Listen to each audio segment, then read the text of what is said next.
Bismillahirrahmanirrahim. Assalamualaikum warahmatullahi wabarakatuh. Waalaikumsalam warahmatullahi wabarakatuh. Innal hamdalillah nahmaduhu wa nasta'inuhu wa nastaghfiruh wa na'udzu billahi min shururi anfusina wa min sayyiati a'malina. May yahdihillahu fala mudilla lahu wa may yudlil fala hadiya lahu. Asyhadu an la ilaha illallah wahdahu la syarika lahu wa asyhadu anna Muhammadan abduhu wa rasuluhu la nabiyya ba'dahu. Allahumma shalli ala Muhammad wa ala ali Muhammad kama shallaita ala Ibrahim wa ala Ibrahim innaka Hamidum Majid. Allahumma barik ala Muhammad wa ala ali Muhammad kama barakta ala Ibrahim wa ala ali Ibrahim innaka Hamidum Majid. Amma ba'du, qala Allah ta'ala fil Qur'anil Karim, a'udzu billahi minasy syaithanir rajim. Ya ayyuhalladzina amanu taqullaha wa qulu qawlan sadida yuslih lakum a'malakum wa yaghfir lakum dhunubakum wa man yuti'illaha wa rasulahu faqad faza fawzan 'azima.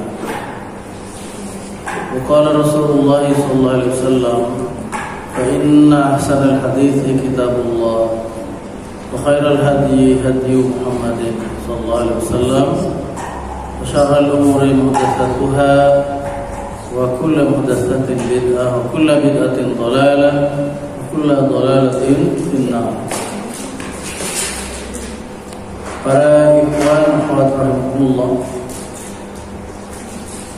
alhamdulillah, bersyukur kita senantiasa kepada Allah Subhanahu wa taala atas segala limpahan nikmatnya yang teramat banyak kepada kita sekalian, utamanya nikmat iman, nikmat Islam, dan nikmat ihsan atau nikmat akhlakul karimah, sehingga dengannya kita dapat meniti jalan yang lurus berupa dinul Islam yang Allah Subhanahu wa taala sudah bentangkan sepanjang kehidupan manusia dalam kehidupan dunia ini, supaya mendapatkan kehidupan yang bahagia, selamat sentosa dunia dan bahagia selamat sentosa di akhirat nanti. Amin ya rabbal alamin. Salawat serta salam semoga Allah limpahkan atas Nabi Muhammad SAW dan orang-orang yang senantiasa mengikuti sunnahnya hingga yaumil qiyamah. Amin ya rabbal alamin. Para ikhwan dan akhwat, kaum muslimin muslimat rahimakumullah, pada hari ini kita akan lanjutkan kajian kitab Riyadhus Shalihin, akan memasuki bab atau pasal, yaitu berat siksa bagi orang yang menganjurkan kebaikan dan mencegah kemungkaran, tetapi perkataannya menyalahi perbuatan.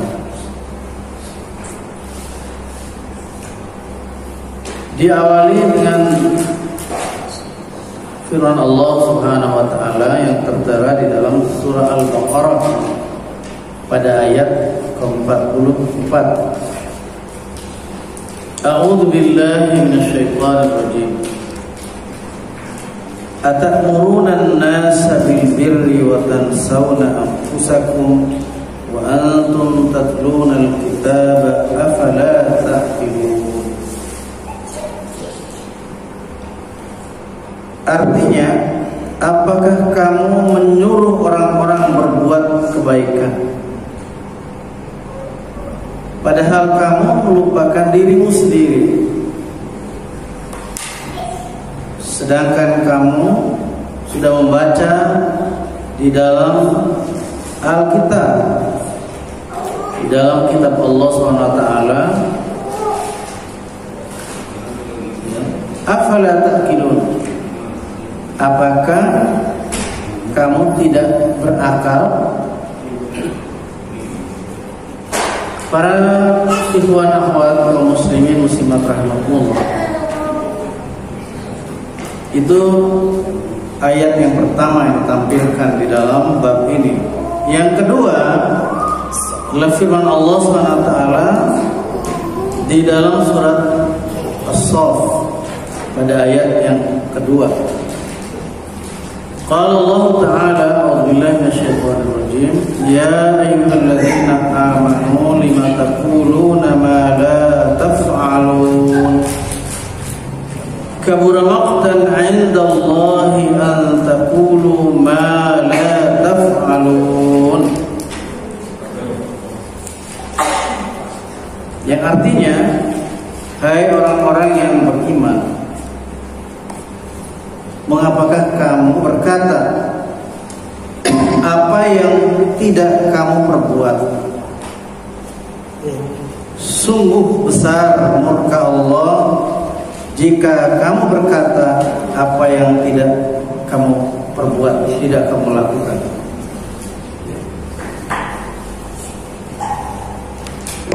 Dari dua ayat ini, kedua-duanya sama-sama memberikan peringatan ya, para ikhwan dan akhwat, terhadap orang-orang yang hanya bisa menyampaikan, hanya bisa menyuruh orang lain untuk melakukan perbuatan ma'ruf, melarang perbuatan yang mungkar, akan tapi apa yang lisannya selalu mereka sampaikan, mereka tidak lakukan dengan amaliyah nyata. Perintah disuruh orang lain untuk mengerjakannya, sementara dia sendiri tidak mengerjakan. Larangan, dilarangnya orang lain untuk berbuat hal yang terlarang itu, sementara dirinya melanggar melakukannya. Nah ini para ikhwan dan akhwat. Kemudian pada ayat berikutnya menyampaikan juga firman Allah Subhanahu wa taala. Wa qala ta'ala, a'udzu billahi minasyaitonir rajim, wa ma uridu an ukhalifakum ila ma annahakum anhu. Surat Hud, Surat Hud ayat yang ke-88, yang artinya, dan tiadalah saya menyalahi kamu melakukan apa yang telah saya cegah kamu daripadanya. Jadi di dalam ayat Allah Subhanahu wa taala ini bahwasanya nabi yang diutus Allah Subhanahu wa taala terkait dengan ayat ini, yaitu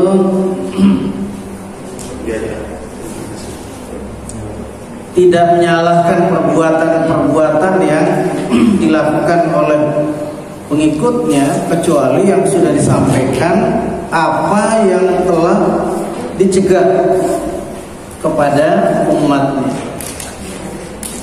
Jadi itulah petunjuk Allah SWT yang sudah tetap pasti para ikhwan akhwat rahimahullah. Kata lain menyalahi, tadi itu menyalahkan maksudnya ya. Jadi para nabi itu tidak menyalahkan umatnya, melainkan sesuatu yang sudah disampaikan dari wahyu Allah SWT, apa-apa yang disalahkan dari perbuatan-perbuatan manusia itu. Maka di sini dinukil atau ditampilkan satu hadis saja dalam bab ini, yaitu hadis yang diriwayatkan oleh Imam Al-Bukhari dan Imam Muslim dari Abi Zaid, yaitu Usama bin Zaid bin Harithah radhiyallahu anhu. Dengan bunyi hadisnya, wan Abi Zaid Usamah bin Zaid bin Harithah radhiyallahu anhuma qala, dia berkata, sami'tu Rasulullah sallallahu alaihi wasallam yaqul, saya pernah mendengar atau telah mendengar Rasulullah sallallahu alaihi wasallam telah bersabda,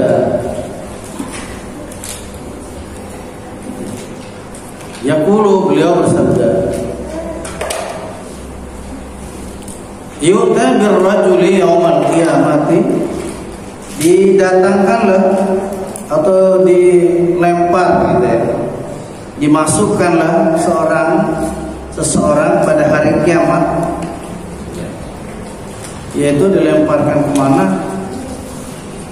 Fayulqa finnar, itu dilemparkan di dalam neraka. Maka apa yang terjadi? Fatandaliku aqtabu batnihi, maka setelah dilempar dalam neraka itu, maka keluarlah usus atau isi dari perutnya. Ususnya terburai karena masuk dalam neraka ya. Jadi kulit-kulit dan daging yang di perut itu semuanya tentu jadi matang ya. Jadi matang, meledak. Isinya, ususnya keluar. Alhamdulillah. Ya, fayaduru biha, maka perut itu, usus itu berputar-putar di sekitar tubuhnya, ya. Seperti apa? Ya. Kama yadurul himar firraha, ya. Sebagaimana berputar-putarnya keledai himar, ya, di sekitar penggilingan. Jadi seperti itu, berputar keledai itu di penggilingan itu maksudnya ini ada tengah-tengah penggilingan, biasanya kan diputar oleh keledai. Terusnya itu penggilingan tebu, ya giling tebu, ya atau giling gandum apa istilahnya, menggunakan tenaga itu. Nah seperti itu berputarnya usus orang yang mengelilingi tubuhnya, ya mengelilingi tubuhnya, ususnya terburai keluar, ya kan? Terburai keluar orang ini yang dilemparkan dalam neraka ini. Alhamdulillah. Jadi seperti itu keadaan ususnya. Ini dapat difahami oleh kita. Kayak melilit kembali tubuhnya, putar-putar di situ tuh. Akhirnya ini ya semacam ada sebuah pemandangan yang disaksikan oleh konconya, teman-teman yang sama-sama di neraka gitu ya. Maka di situ disebutkan fayajtami'u ilaihi ahlun nari fayaqulun, maka para ahli neraka itu dia menyaksikan, kumpul mereka nonton itu saudara mereka sesama senasib itu, ya kan? Senasib itu.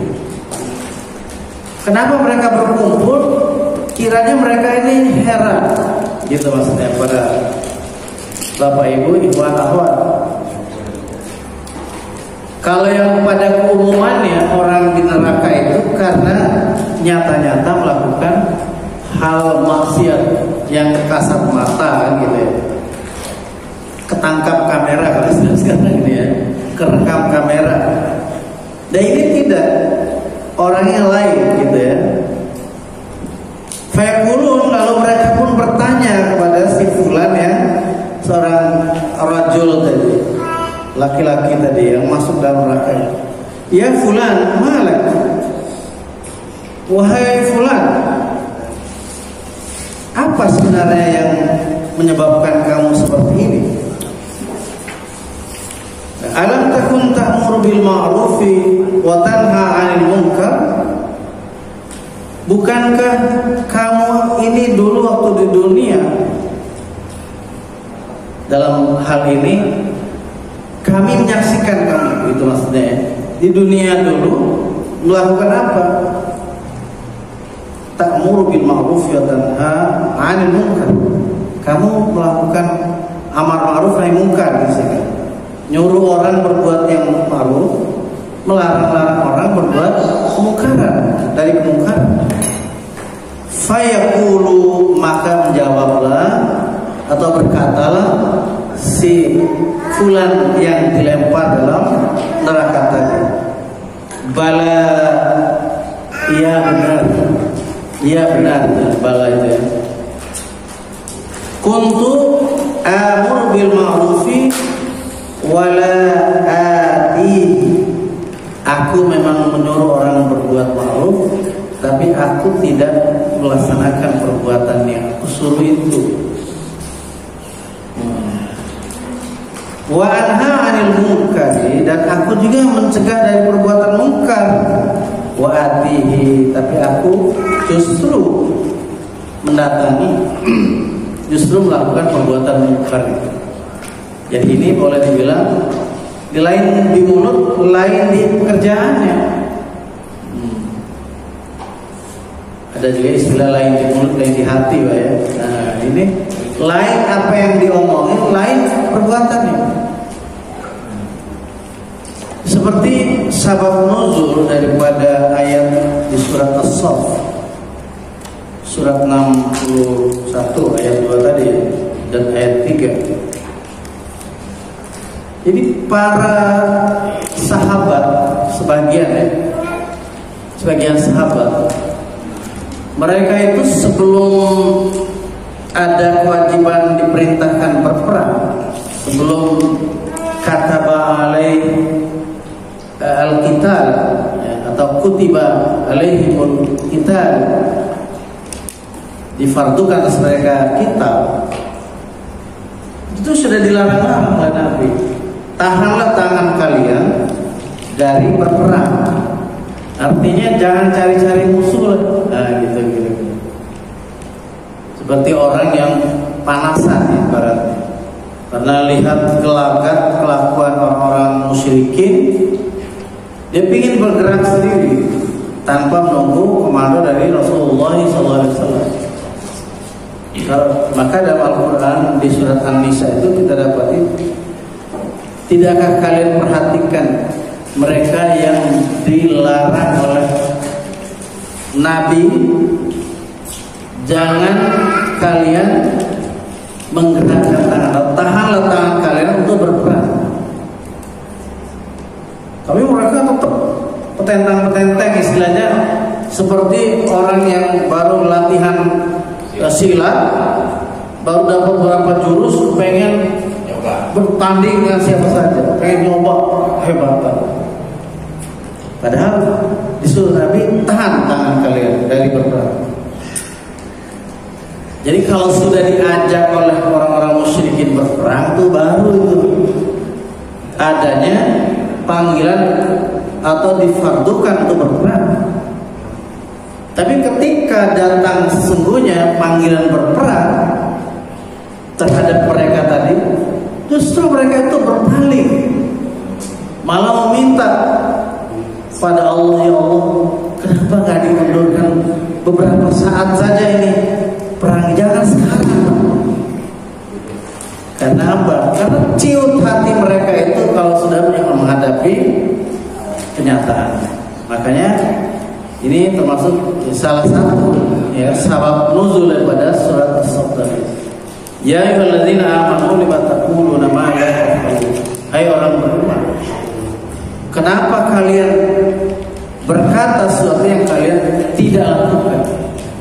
Ntar kalau musuh ada, kami akan sergap musuh, kami akan ladeni. Kalau ada perintah untuk berperang, kami akan berangkat. Gagal sebelum ada keputusan untuk berperang itu, para ikhwan akhwat. Maka ayat berikutnya, kabura maqtan indallahi an taqulu ma la taf'alun. Ketahuilah amat berat ya kemurkaan Allah, amat besar murka Allah terhadap mereka orang-orang yang berkata tapi tidak berbuat, tidak melakukannya. Berarti ini lain di mulut, lain di tindakan. Termasuk munafik. Iya. Jadi orang berkata tapi dusta, itu namanya. Ya kan? Termasuk ayatul munafik itu. Tidak hadza kadzaba. Bila dia ngomong, dia berbicara, cenderung dia dustakan bicara. Ya bohong, ya kata bohong, berkata bohong maksudnya. Nah, seperti itulah. Jadi insya Allah ini dapat kita pahami bahwa dengan judul tadi, alangkah berat siksaan bagi orang-orang yang melakukan amar ma'ruf, menyuruh orang berbuat yang ma'ruf, sementara dia tidak lakukan yang ma'ruf, dan mencegah orang dari berbuat mungkar, tapi justru dia menerjang kemungkaran itu, justru dia melakukan kemungkaran. Tentu ini kaitannya dengan hal-hal yang sifatnya halal atau haram gitu ya. Contohnya begini, ketika perintah berperang tadi itu sesuatu yang wajib dilaksanakan, tunaikan. Ya sudah berkuar-kuar sebelumnya, bagaimana mungkin kami menolak berperang, sedangkan kami selama ini sudah diusir-usir dari tempat tinggal kami. Kalau tiba waktunya nanti kami akan berangkat berperang bersama Rasulullah sallallahu alaihi wasallam. Nah, itu diingkari. Terus mencegah kemungkaran itu contoh seperti ini. Di waktu dia menyampaikan tausiah, orang-orang dikatakan bahwa pokoknya memakan riba itu jelas Allah dan Rasul yang mengumumkan peperangan dengan orang pemakan riba, haram riba. Tapi ternyata kelakuan orang ini justru menumbuh suburkan riba, ya kan? Dia punya modal, kemudian punya uang dibagi-bagikan kepada pedagang-pedagang, ya kan? Kemudian ditagihnya setiap hari, dia kasih 1 juta misalnya, kembalinya harus 12 kali, 100.000 buat tiap hari. Jadi selama 12 kali, frekuensinya 12 kali, Pak. Berarti kan 1.200.000 itu, Pak, satu orang. Nah, dia sudah hitung gitu. Kalau saya kasih 10 orang, berarti dalam 12 hari uang 10 juta ini saya akan dapat berapa ya? 2 juta. Ya kan? 2 juta. 2 juta di dalam 12 hari. Nah, berarti kalau sebulan katakanlah atau 24 hari misalnya, kalau rutin terus berarti 4 juta. Wah, sudah sama dengan apa itu? Apa namanya? Gaji UMR. Seperti itu ya. Oh, ini pekerjaan ringan tapi langsung dapat. Ya gitu, Pak. Tidak pakai susah-susah. Orang itu lakukan yang seperti itu. Padahal tadi dia menyampaikan kepada orang lain supaya menghindar dari perbuatannya. Allah dan Rasul telah menyatakan memerangi orang-orang yang pelaku riba. Itu para ikhwan dan akhwat yang berkah. Maaf, saya minum dulu.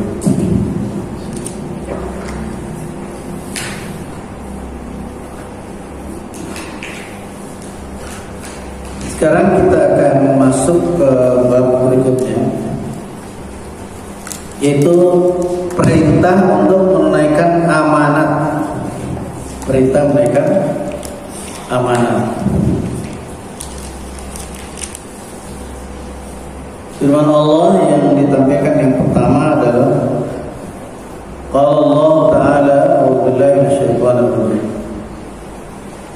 Innallaha ya'murukum an tu'addul amanati ila ahliha. Artinya, sesungguhnya Allah menyuruh kamu menunaikan atau menyampaikan kembali amanat ya kepada yang berhak atau ahlinya. Jadi maksudnya adalah hendaklah amanat itu diberikan kepada orang-orang yang bisa memegang amanat itu. Karena kalau salah memberikan amanat, bukan baik yang diperoleh kerusakan. Amanat mengerjakan sesuatu diserahkan harus pada ahlinya. Urusan pertukangan harus tukang beneran. Jangan yang tidak mengerti tukang diberi amanat untuk menjadi tukang, ya kan? Oh, nanti akan rusak semua nanti. Nah, seperti itu. Antu'addul amanati ila ahliha. Dalam kepemimpinan, amanat itu diserahkan kepada orang beriman dan melakukan amal yang saleh. Itu saya standarnya dua ada. Berarti dia tidak ada hak bagi yang tidak punya kualifikasi seperti itu. Ya. Allah sudah menjanjikan untuk diberikan amanat keamiran kepemimpinan itu kepada orang yang beriman dan beramal saleh, yang akan memanggul atau memikul amanah untuk memimpin di muka bumi ini adalah orang-orang yang beriman dan beramal saleh. Bahkan orang-orang yang mengambil orang lain untuk menjadi pembantunya itu juga sudah tidak dibolehkan. Meskipun orang itu apa yang orang sekarang bilang arrangement on the right place misalnya. Orang ini ahli menghitung misalnya. Oleh si amir atau pemimpin itu direkrut orang yang tidak beriman, tidak beramal saleh, tapi pandai di dalam menghitung loh. Pandai dalam berhitung. Nah, tidak boleh. Karena kita tidak tahu persis apa yang ada di hati mereka. Karena yang kita lihat secara zahirnya saja sudah ada tanda-tanda permusuhan dari mereka. Apa yang terkandung di dalam hati mereka jauh lebih yang kita tidak tahu. Makanya ada larangan di dalam Islam ini untuk mengambil sebagai teman kepercayaan itu, artinya mendampingi urusan kita di dalam megang amanah itu. Tidak boleh. Ini amanat diserahkan pada seseorang amirnya yang akan bekerja sebagai amil dalam urusan zakat. Kalau karena beliau ini membutuhkan pendamping, lalu direkrutnya, diambilnya orang yang tidak seiman dengan dia, dilarang. Nah, gitu. Makanya tidak sembrono kita untuk melakukan hal seperti itu. Tapi di akhir-akhir zaman ini kita menjumpai banyak tantangan di dalam meluruskan ini para ikhwan akhwat. Contoh seperti ini. Dia memberikan analogi seperti ini. Sebuah bis bermuatan di dalamnya itu siapa saja, mau muslim, mau non muslim. Lalu sekarang supirnya, yang penting bis itu bisa dibawa dari satu terminal ke terminal lain. Selama dia amanah, yes, boleh aja menjadi driver pada bagi bis itu. Jadi memberi analogi yang sebenarnya tidak sesuai dengan syariat, pakai akal-akalan gitu Pak ya. Iya, dari akal orang, sehingga nanti ditarik. Jadi kalau untuk memimpin, ya bisa saja orang yang bukan muslim mimpin muslim.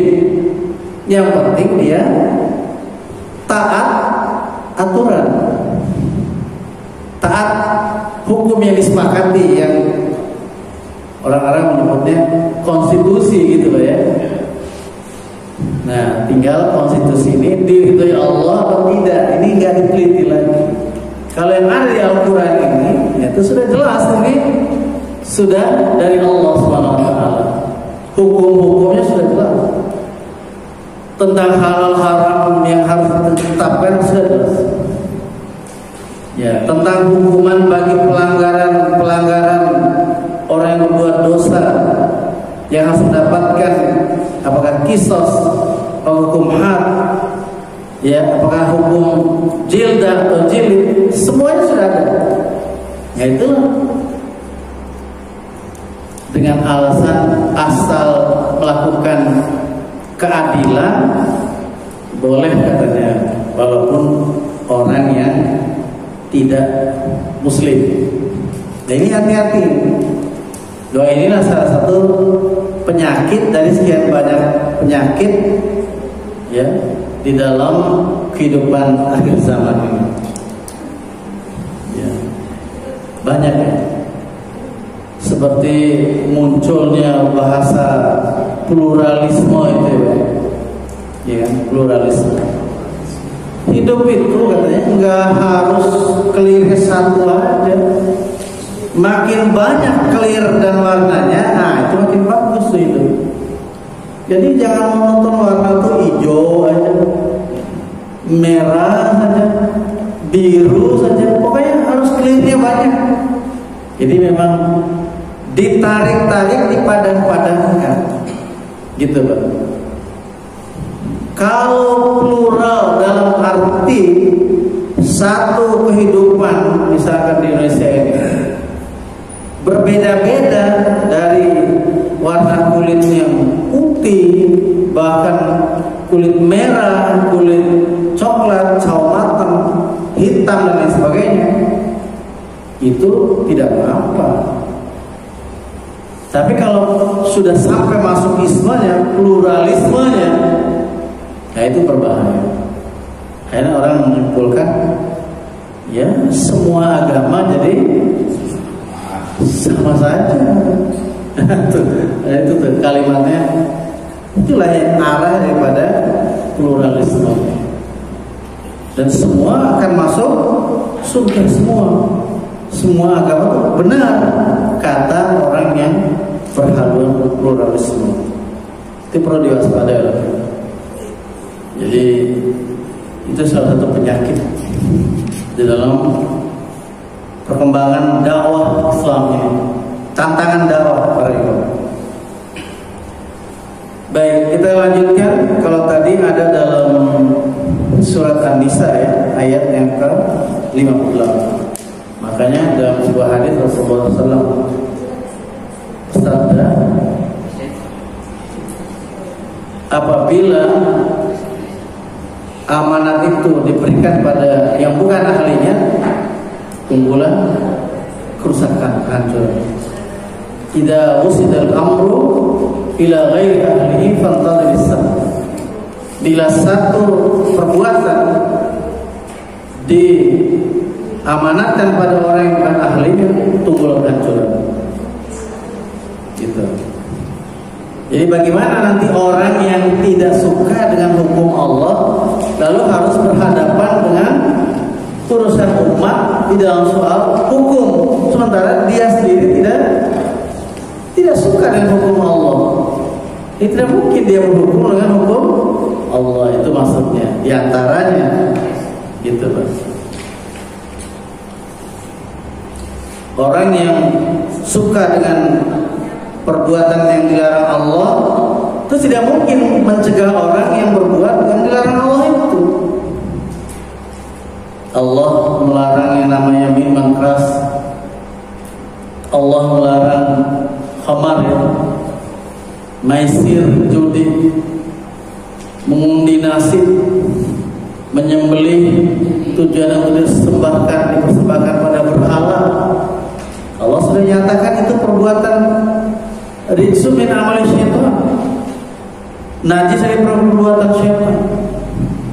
Tidak mungkin orang bisa mengemban amanat untuk memimpin orang yang mengharamkan hal-hal seperti itu, sedangkan dia sudah menjadi bagian dari hal yang diharamkan itu, kedoyanannya, kesukaan. Itulah apabila dipegang urusan itu oleh yang bukan ahlinya, bukan hanya ahli dalam bidang seperti contoh tadi, ahli soal pertukangan, ya kan? Kalau itu sih untuk mengerjakan sebuah bangunan, mau tukangnya dia berfaham apa ya tidak ada masalah, karena tidak ada kaitan dengan urusan halal haram, ya kan gitu ya. Nah, untuk membangun rumah kita misalnya, asal jangan dihiasi dengan hal-hal yang sifatnya syirik, ya kan? Seperti yang dulu pernah kami contohkan, itu tukang tidak mau dia bekerja kalau sesajinya tidak ada. Nah, itu baru bisa naik batas segala macam itu diumumkan, dipasang dulu syaratnya, ya kan? Ada buah pisang, ada kelapa misalnya. Ada apa lagi lah yang digantung sana syarat. Dia takut kalau syarat itu nggak dipenuhi, dia nggak berani kerja, misalnya begitu. Nah itu walaupun orang muslim melakukannya harus ditolak begitu. Jadi saya tidak mau dengan syarat-syarat seperti itu. Kita punya hak untuk menolaknya. Tetapi kalau hal yang prinsipil terkait dengan pemimpin yang harus tegas di dalam menentukan halal haram. Nah inilah yang menjadi titik fokus tentang idza wusidal amru ila ghairi ahli fantadis. Memang dia bukan ahlinya, bukan dia nggak bisa, sudah melampaui batas bisanya. Artinya haram tidak ada lagi bagi dia, semuanya dianggap halal. Nah itu berbahaya itu, semua dianggap halal, bisa dianggap sah. Baik, kita lanjutkan ayat berikutnya. Ada dalam surat Al-Ahzab ayat 72. A'udzubillahi minasyaitonir rajim. Inna 'aradna al-amanata 'ala as-samawati wal-ardi wal-jibali fa'abayna an yahmilnaha wa ashfaqna minha wa hamalaha al-insan innahu kana zaluman jahula. Yang artinya, sungguhnya kami, yakni Allah SWT, telah menawarkan amanat itu kepada langit, kepada bumi, dan kepada bukit-bukit. Maka semuanya menolak untuk menanggungnya, yakni menanggung amanat itu. Dan dia khawatir daripadanya, maksudnya khawatir untuk tidak bisa menunaikan amanat itu. Ya. Maka ditanggunglah, diambillah amanat itu oleh manusia. Innahu kana zaluman jahula. Sungguhnya manusia itu kana zaluman jahula, adalah berlaku zalim dan berlaku bodoh.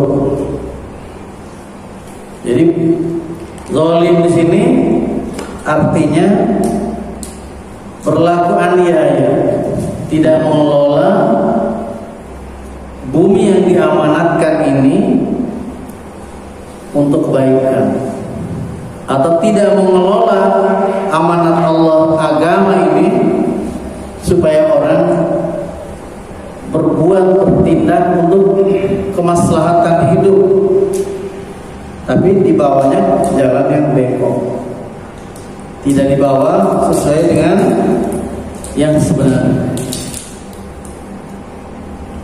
Contohnya yang sekarang ini tengah banyak diperbincangkan. Kalau di dalam Al-Quran sudah jelas disebutkan bahwa musuh terdepan bagi orang beriman yang memusuhi orang mukmin itu sesuai surat Al-Maidah 82 itu orang Yahudi dan musyrikin.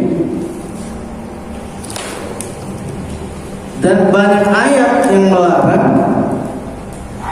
muslimin ini mengambil teman atau berbuat berhandai tolan dengan orang-orang yang musuh Allah dan Rasulnya, yaitu orang-orang Yahudi.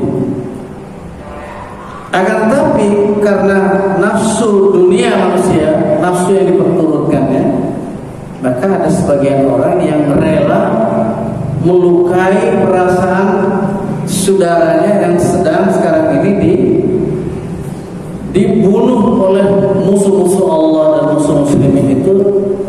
Mereka tega melakukan hal yang kasat mata, bergandengan tangan, berangkulan mesra dengan mereka yang sesungguhnya adalah sangat memusuhi umat Islam, gitu para kaum muslimin muslimat rahimahullah. Seperti itu. Maka setelah ini adalah hadis Rasulullah SAW. Wa Abi Hurairah radhiyallahu anhu, dan dari Abi Hurairah radhiyallahu anhu, anna Rasulullah sallallahu alaihi wasallam qala, bahwasanya Rasulullah sallallahu alaihi wasallam bersabda, ayatul munafiqi thalathun, tanda-tanda munafik itu ada 3. Idza haddatsa kadzaba, tadi yang sudah kami sampaikan Pak. Pertama, ciri mereka munafik itu apabila dia berbicara dia dusta. Maksud tadi itu terkait dengan pasal yang pertama kita bahas tadi, yaitu orang sanggup membicarakannya tapi menaikannya tidak. Sebelum terjadi ketetapan wajib berperang, mereka antusias ingin menghalau musuh, melawan musuh.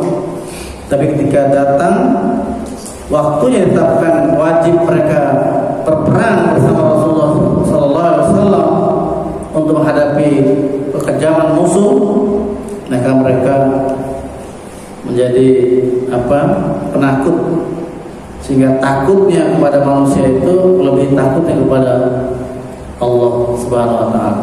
Alhamdulillah gitu. Yang kedua, idza wa'ada akhlafa, apabila dia berjanji dia mengingkari janjinya. Jadi yang kedua, sifat yang kedua orang munafik itu, kalau dia berjanji dia ingkar janji. Bulan kemarin dia berapi-api memberikan janji akan begini begitu. Pokoknya orang miskin bakalan dapat rumah gratis misalnya. Nah, begitu sebulan kemudian diingkari, tidak didapat, kecuali dengan nyicil sendiri lah kalian. Misalnya begitu ya. Kata pemimpin di negara antah berantah, katakanlah gitu ya. Nun jauh di sana gitu ya. Kemudian yang ketiga, ya, wa idza tumina khana, bila diberi amanat dia khianati amanat. Ya, kalau diberi amanat dia khianati amanat. Contoh mengkhianati amanat adalah orang yang melaksanakan perbuatan ya seperti merusak perekonomian, merusak anggaran ya. Nah, itu kan mengkhianati amanat. Amanat yang diberikan dengan anggaran sekian misalnya untuk melaksanakan sebuah proyek gitu lah ya. Ini Anda mendapatkan kesempatan pemenang tender ya untuk melakukan pengaspalan jalan yang ada di sebuah kota ya, sepanjang 10 km. Ketebalannya harus besteknya itu 15 cm ya kan? Yang berjalan 15 cm itu hanya 100 meter. Sisanya 9,9 tadi itu semua di bawah bestek, di bawah ukuran yang sudah standar. Ya, sebab kalau dia penuhi 15 cm semua, nggak ada yang masuk kantong duluan, gitu. Ya, di sana ini ya, bukan bicara di sini. Ya, kalau ada berarti ada kesamaan. Kalau ada, ya, semoga tidak ada. Itu para iwan. Ya. Jadi kalau dia sesuai dengan yang dijanjikan itu, yang direncanakan, aman bagi dia, aman juga bagi masyarakat pengguna jalan itu, bisa menikmati jalannya lebih lama, ya kan? Tidak gampang rusak, ya kan? Karena sesuai ukurannya, kepadatannya dan lain sebagainya semua sudah terukur dengan budgetnya sekian. Nah, tapi disusutkan biaya itu demi masuk kantong dulu. Urusan upah kerja nanti belakangan. Yang penting ibaratnya disunat dulu. Itu Pak ya. Berarti ini mengkhianati apa tidak? Iya. Diberi amanat tapi dia khianati. Terkadang sudah terjadi apa namanya itu? Kong kali kong antara bagian atas pengawas dengan pelaksana proyek itu. Nah ini berbahaya, main mata namanya. Dua kaki. Nanti pengawas dari atas turun dia. Terus bagian yang bawah dia sudah tahu nih. Nah ini mau mengamati pekerjaan saya. Pak kalau mau ukur dari sini Pak, lihat Pak. Sini sebesar aja, jangan sebesar. Nanti ketahuan nanti modal saya. Dilihat diukur, oh iya benar. Tanda tangan, ACC, setuju bahwa pekerjaan ini sesuai dengan bestek yang disepakati. Padahal kedua-duanya sama-sama namanya apa itu? Alhamdulillah, al-rasi wal muqtasi fitnah. Penyuap penerima suap kedua-duanya neraka.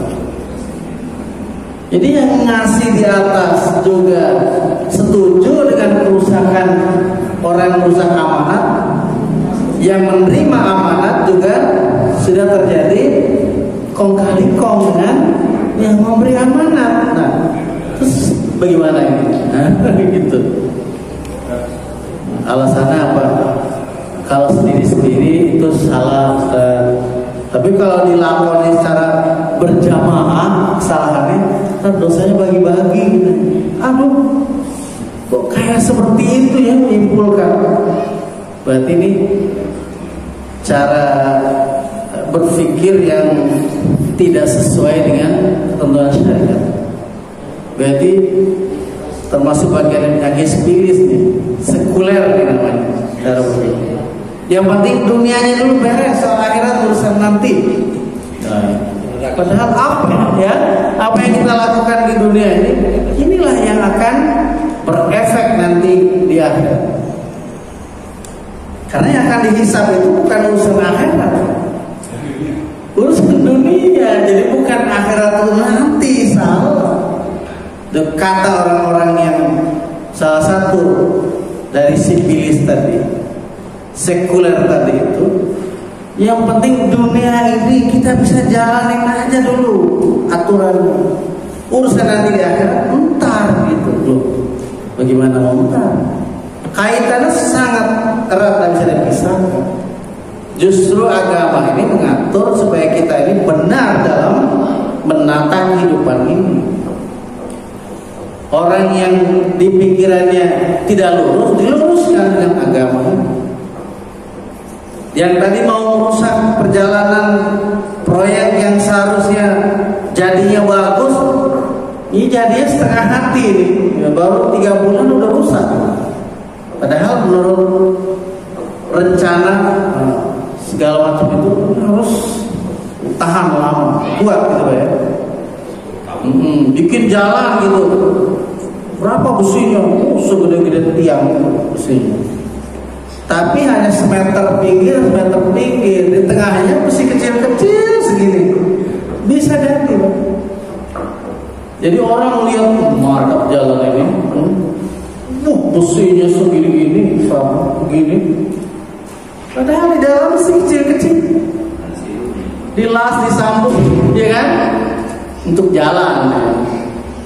Gedung apalagi sangat berbahaya tuh kalau buat lantai atas, pinggirnya saja yang gede-gede, di tengah-tengahnya kecil, ya bisa ambruk gedung itu, ya kan?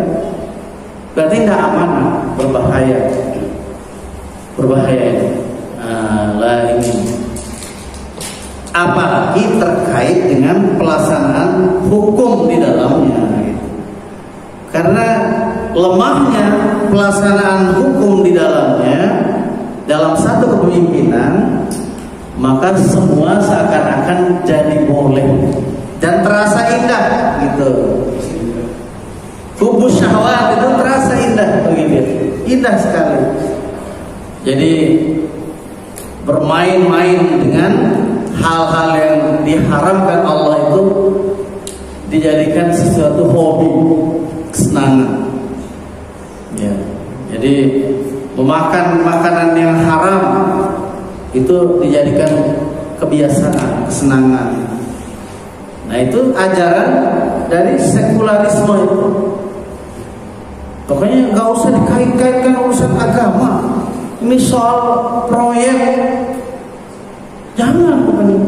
Ini selama ini ACC ya sudah halal aja, tapi tidak sesuai dengan perjanjian. Nah itu yang berbahaya. Kan harus tunaikan janji apabila berjanji, tunaikan amanat apabila diberi amanat. Harus bersih. Ini tadi anggarannya sekian, habis semua, zero, sisanya tidak sesuai dengan kesepakatan yang kita sepakati di awal. Sekarang saya hanya tinggal berapa salary, gaji buat saya. Nah itu baru fair namanya Pak ya. Jangan disunat dulu anggarannya. Sudah anggarannya disunat-sunat, nanti gaji juga kepengen juga kan gitu ya. Nah itulah hawa nafsu manusia. Baik, sekarang kita akan masuki hadis yang kedua.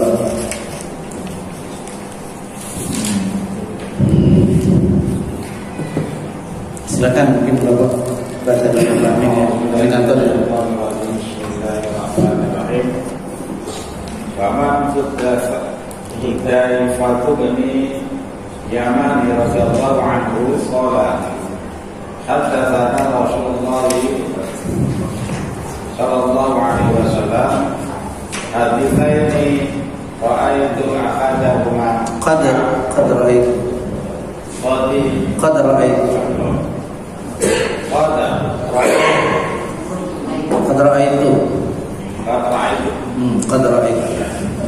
Ditinggal ahadahuma wa ana antadhiru akhar.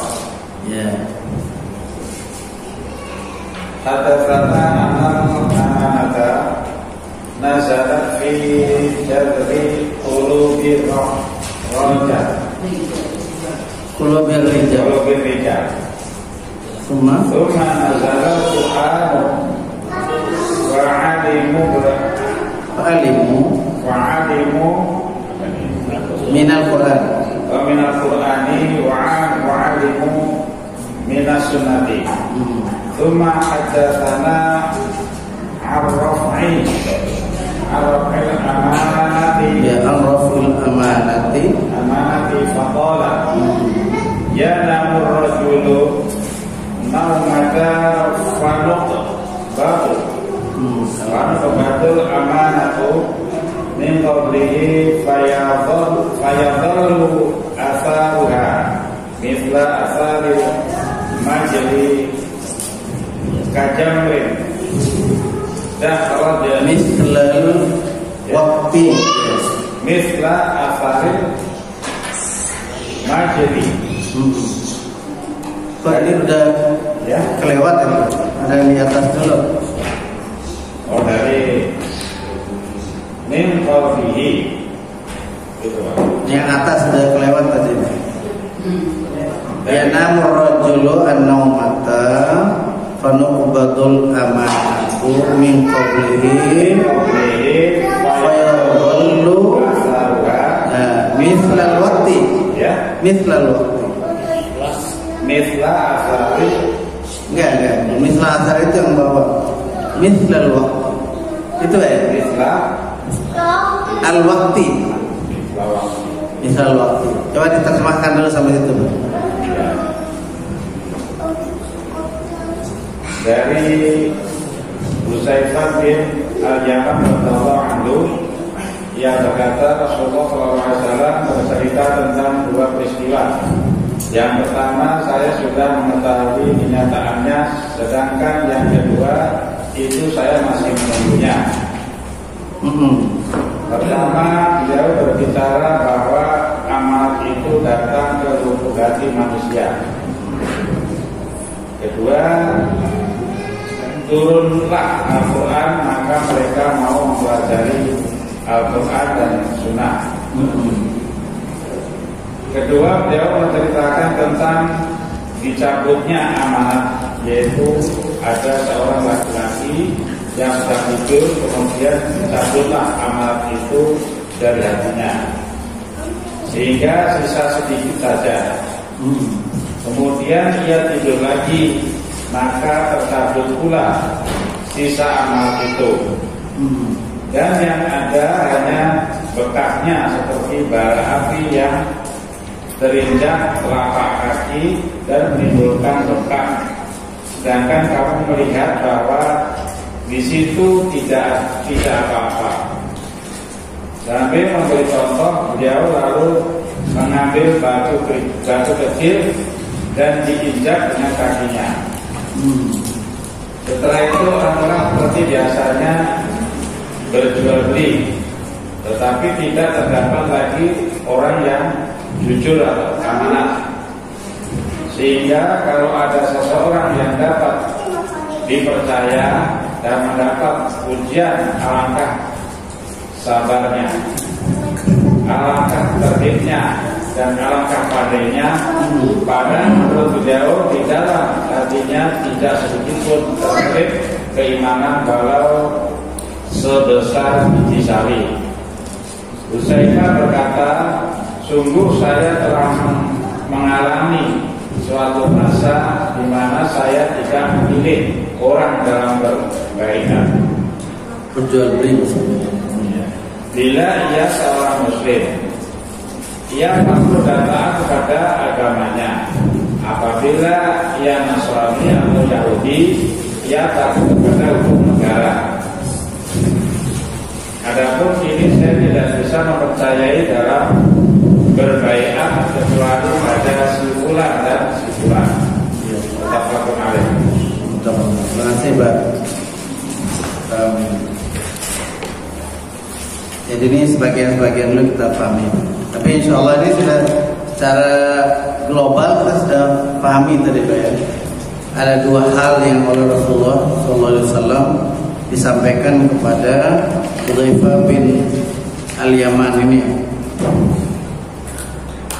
Wan Hudzaifah ibn al-Yaman radhiyallahu anhu, dari Hudzaifah bin Yaman radhiyallahu anhu, qala, Hudzaifah ini berkata, hadatsana Rasulullah sallallahu alaihi wasallam haditsaini, telah berkata kepada kami Rasulullah sallallahu alaihi wasallam tentang dua hadis atau dua kejadian. Artinya dua masa terjadi kejadian yang sama ya, tapi berbeda kondisi kejadian itu berbeda, warna ya, dalam tanda petik kejadian itu maksudnya. Jadi qad ra'aitu ahadahuma wa ana antadhirul akhar. Saya sudah menyaksikan kejadian itu yang pertama. Saya sekarang menunggu kejadian yang kedua itu. Kira-kira kapan ya terjadinya gitu maksudnya.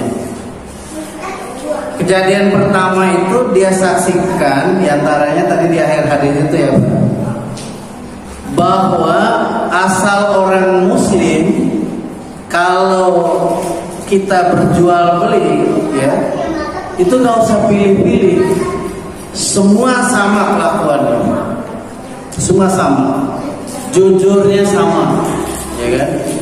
Tidak pilih-pilih, pedagang A, B, C dan seterusnya itu pada masa Rasulullah itu tidak harus milih-milih, semua sama-sama jujur.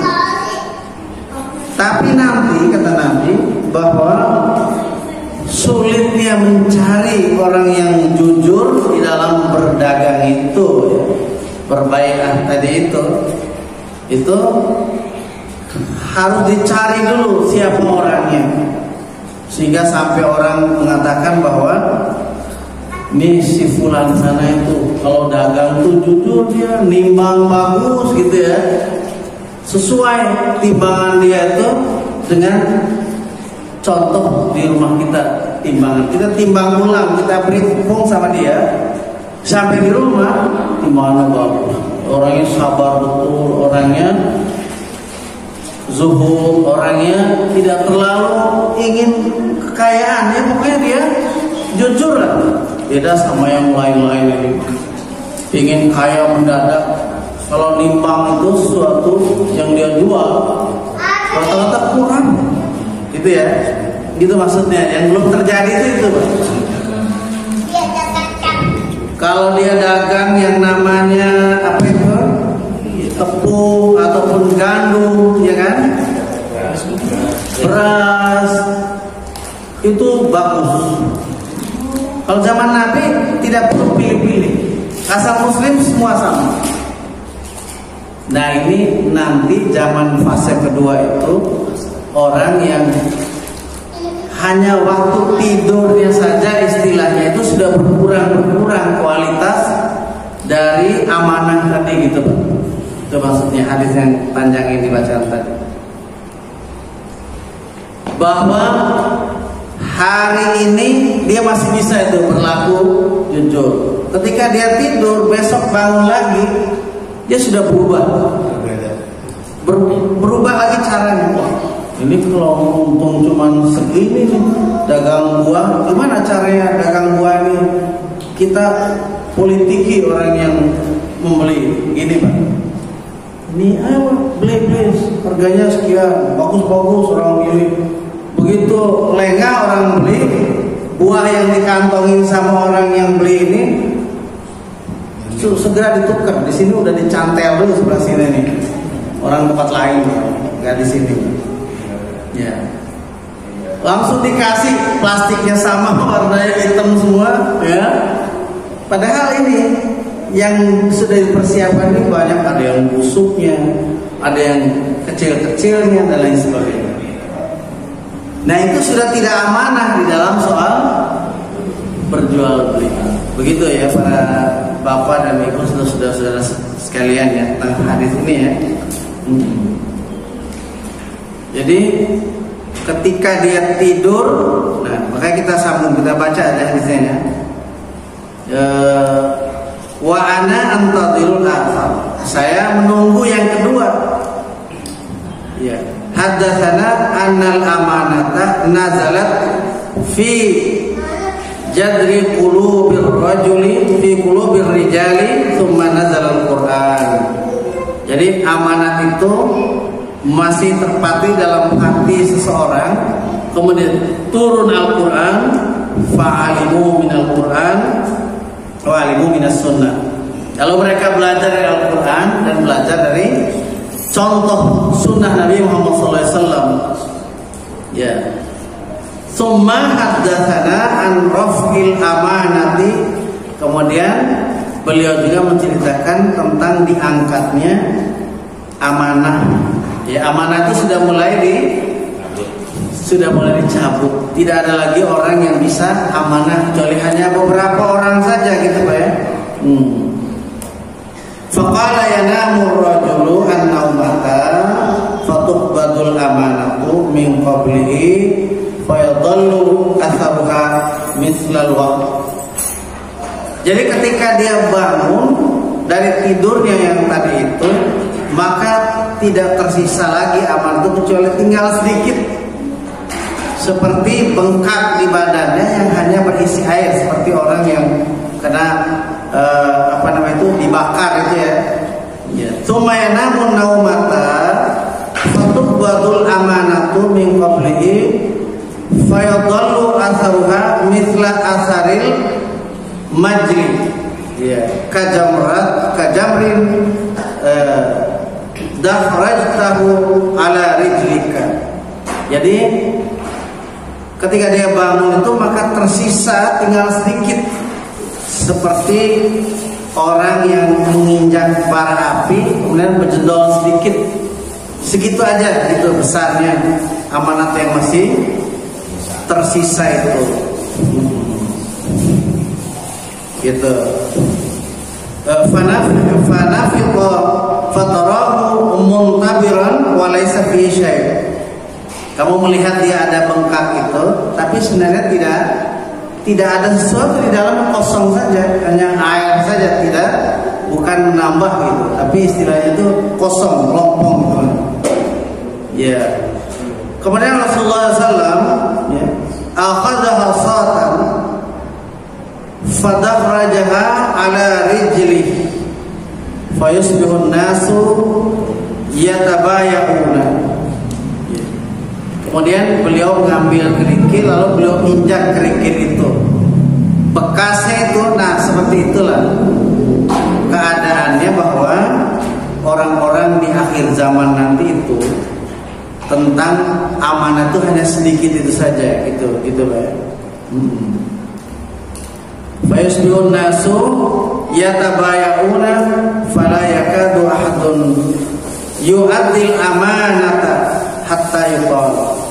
Sehingga di dalam soal bai'ah tadi, jual beli, maka hampir tidak ada orang gitu ya yang bisa dipercayai amanah di dalam hal jual beli ini, sehingga dikatakan atau dibicarakan inna fi bani fulan rajulan amina. Kita dengar ya di sana ada seseorang Bani Fulan, seorang ya yang amanah. Hatta yuqal ar-rajul, sehingga dikatakan seseorang yang apa? Ma ajladahu, ma adrafahu, ma aqalahu, wa ma fi qalbihi mithqalu habatin min mithqalu habatin min khardalin min iman. Sehingga dikatakan orang ini adalah orang yang bagus kelakuannya, ya kan, yang baik dia di dalam berdagangnya, kemudian orangnya sabar, bisa menahan diri dari tipu menipu gitu ya. Padahal yang sebenarnya orang tadi itu hanya kelihatan saja, sementara di dalam hatinya itu tidak ada mithqalu habatin min khardalin min iman. Tidak ada sebiji sawi pun dari keimanannya. Ya. Jadi seperti itu yang terjadi nanti di akhir zaman. Walaqad ata alayya zamanun wa ma ubali ayyukum bayatu la in kana musliman la yaruddannahu ala din. Setelah saya dapatkan zaman di mana tidak perlu kita melihat-lihat lagi orang yang asal muslim itu tidak perlu kita cari-cari gitu. Asal muslim tidak perlu kita pilih-pilih, dia pasti melaksanakan bai'ah tadi dengan amanah kalau dia muslim gitu. Dan kalau dia seorang Nasrani atau Yahudi, wa in kana Nasraniyan atau Yahudiyan la yaruddannahu ala sa'ihi. Kalau orang muslim yang tadi itu, dia kembalikan urusannya sesuai agamanya. Sementara orang Nasrani atau Yahudi sesuai aturan yang berlaku di pemerintahannya. Seperti itu. Wa amal yauma, adapun pada hari itu, fama kuntu ubayyu minkum illa fulanan wa fulanan, ya. Adapun kini maka saya tidak dapat mempercayai dalam berbaiat, artinya dalam berjual beli itu, kecuali pada fulan dan fulan, 1-2 orang saja. Dari sekian banyak yang dagang itu 1-2 lah yang jujur, yang amanah dalam perdagangan. Kebanyakan dagangnya nipu, goror ya, bro itu kalau dalam bahasa daerah tertentu ya, goror dalam bahasa Arab, goroi, nipu orang. Jadi bagaimana cara menipu itu dalam takaran timbangan, maka disuruh perhatikan takaran timbangan. Jadi orang kalau membaris ini dibengkokkan, ini takarannya, ini dibengkokkan alatnya ini. Jadi kalau dia menjual, dibengkokkannya ke bawah ini Pak, dicoak ke bawah ini. Kalau dia membeli, dibalik ini, munjung ke atas. Nah, itu maunya. Jadi kalau dia membeli, maunya ini dilengkungkan, ini elastis ini. Ntar kalau dia jual, yang bengkok ini di bawahnya.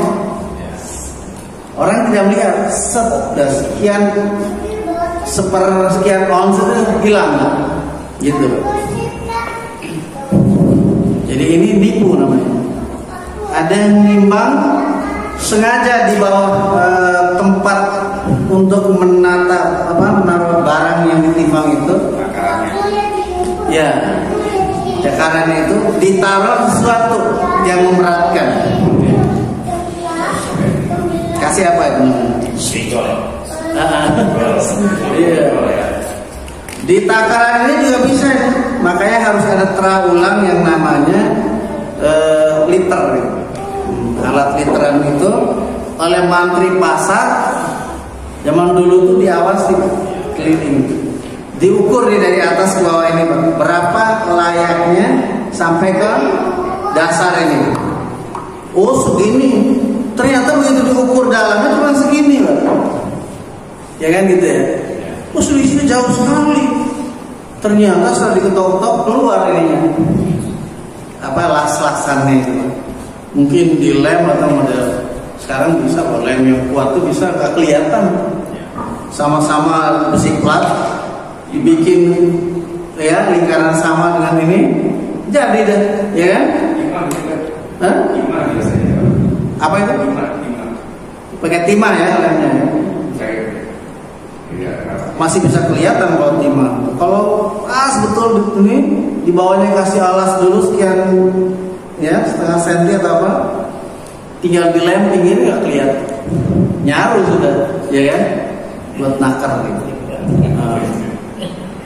Itu makanya di dalam Al-Quran sudah diatur dia tentang takaran dan timbangan, itu tidak boleh memainkan takaran dan timbangan gitu. Nah, ya seperti itu, Pak. Nah.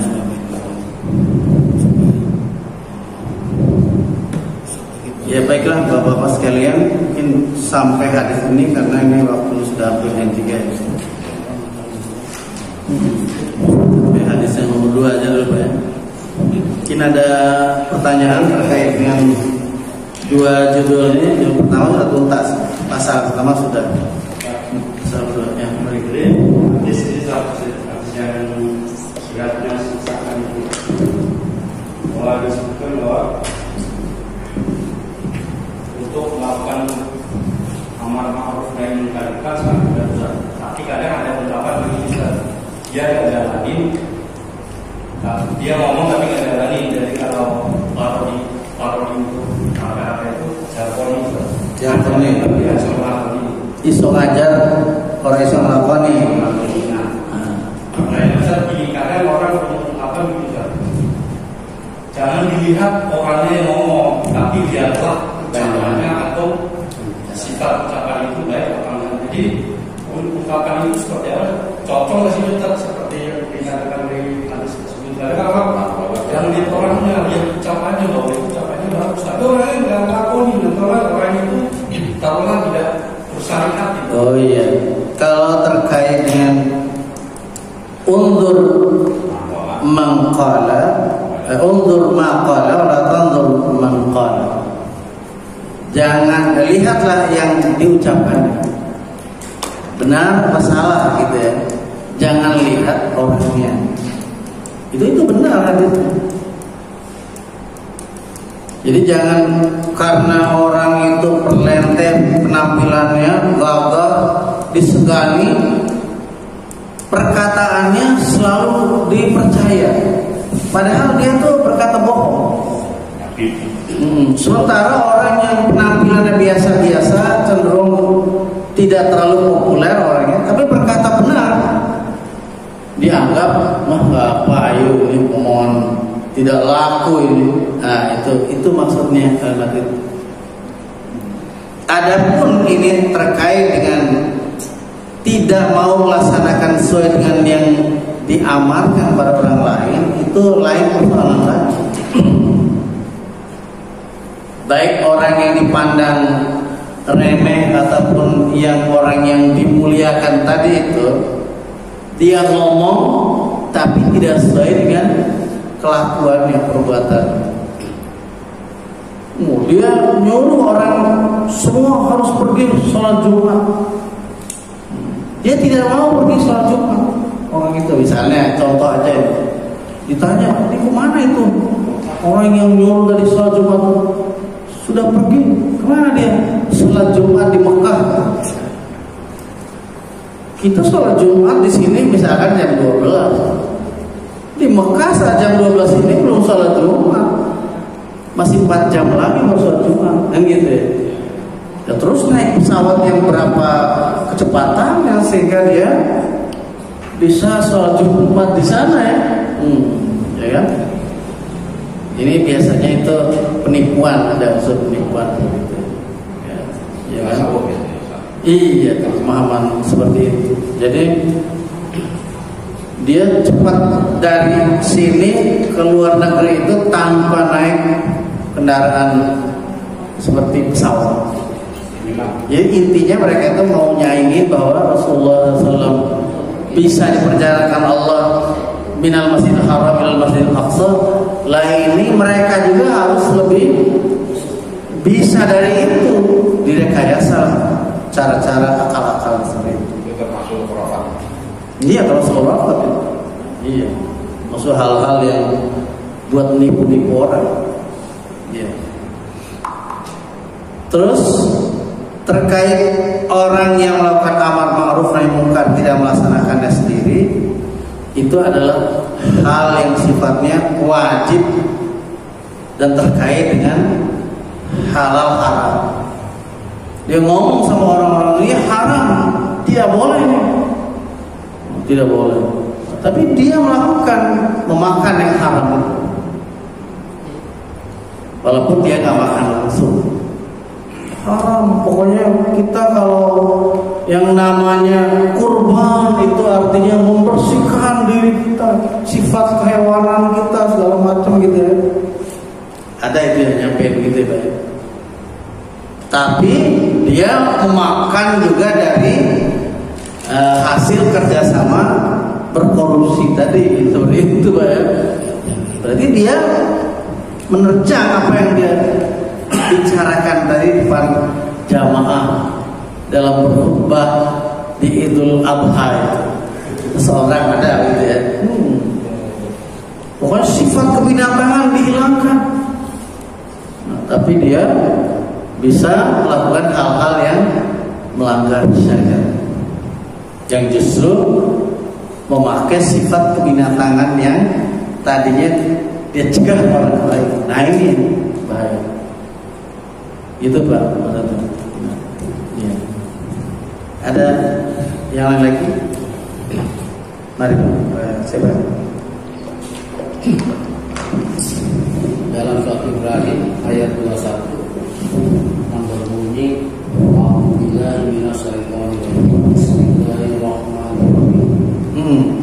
Wa baruzu lillahi jami'an faqala du'afa lilladzina istakbaru inna kunna lakum taba'an wa hal antum mu'minuna anna min azabillah. Ayat berapa? Min azabillahi wa syaihi law hadanallahu la'adainakum sawa'un alaina ajazina am sabarna ma'lana min mahis. Yang artinya panjang. Dan mereka semua di padang mahsyar berkumpul untuk menghadap Allah. Lalu orang yang lemah berkata kepada orang yang sombong, sesungguhnya kami dahulu adalah pengikutmu. Maka dapatkah kamu menghindarkan kami dari azab Allah walaupun sedikit saja? Mereka menjawab, sekiranya Allah memberi petunjuk kepada kami, niscaya kami dapat memberi petunjuk kepadamu. Sama saja bagi kita, apakah kita mengeluh atau bersabar? Kita tidak mempunyai tempat untuk mengajukan diri. Nah pertanyaannya, apakah pemimpin tersebut termasuk pemimpin yang berlepas tangan atas apa yang dipimpinnya? Ya. 2.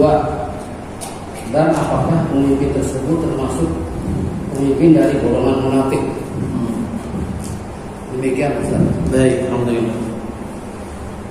Jadi ayat ini tentang orang-orang yang sudah dicelakakan hidupnya oleh orang yang memimpin. Di dalam ayat lain sebutkan ittabarra alladzina tubi'u minal ladzina taba'u wa ra'awul 'adzab wa taqatta'at bihimul asbab. Surah Al-Baqarah ayat 166 ya. 116. Ittabarra alladzina tubi'u, ingatlah ketika orang-orang yang diikuti berlepas diri dari mereka yang mengikutinya. Jadi itu. Jadi hampir sama dengan ini. Ittabarra, coba saya lihat.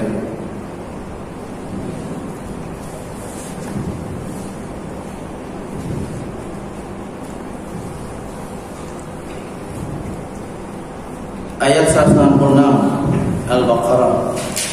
Ittabarra alladzina tubi'u minal ladzina taba'u wa ra'awul 'adzab wa taqatta'at bihimul asbab. Dia melepaskan diri itu ketika sudah melihat siksaan dari Allah Subhanahu wa taala. Itu pemimpin yang memimpin dengan hawa nafsunya, bukan memimpin sesuai dengan petunjuk dari Allah Subhanahu wa taala. Kata lainnya memimpin dengan ra'yu, bukan berdasarkan wahyu. Itu akan berlepas diri, pasti berlepas diri dengan orang yang sudah dipimpinnya, sudah dicelakakannya dalam kehidupan dunia ini, kan? Di dalam ayat yang 21 yang tadi barusan dibaca ya, berarti orang-orang tadi meminta di hadapan Allah ya, terhadap orang yang pernah memimpin dia di dunia ini pertanggungjawabannya. Nah, orang-orang yang disebut sebagai orang besar, orang yang dipimpinnya disebut dengan orang rakyat kecil, rakyat jelata, wong cilik ya. Jadi ada yang disebut dengan apa? Orang yang ad-du'afa. Ya. Faqala ad-du'afa lil ladzina istakbaru. Berkata orang-orang wong cilik tadi, orang-orang yang lemah terhadap orang-orang besar, orang-orang yang hidupnya menyombongkan diri di dunia waktu memimpin. Nah, kami ini dulu pengikut kalian, apakah bisa dibela sekarang ini? Dia berlepas tangan. Maka di ayat 167 surah Al-Baqarah itu, wa qala alladziina tubi'u law anna lana karratan fanatabarra'a minhum kama tabarra'u minna. Kalau sekiranya masih ada kesempatan sekali lagi kami hidup di dunia, ya, kami sungguh akan berlepas diri dari mereka sebagaimana hari ini mereka berlepas diri. Ya, itu pertanyaan pertama. Yang kedua apa tadi? Apakah mereka ini termasuk pemimpin zalim atau orang-orang munafik? Iya, jelas. Yang memimpin dengan hawa nafsu itu semuanya masuk dalam bingkai pemimpin zalim. Zalim itu artinya berlaku aniaya, menyiksa orang, ya, menyiksa orang. Walaupun tidak dilihat nyiksa itu mukul-mukuli orang, tidak. Menzalimi itu dengan segala macam cara,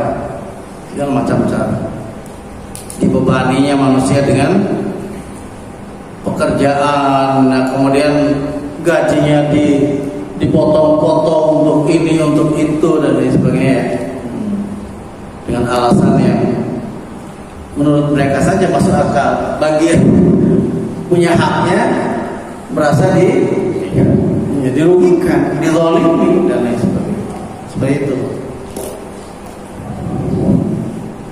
Jadi itu kaitannya ayat yang 21 surat Ibrahim yang tadi Bapak baca tadi.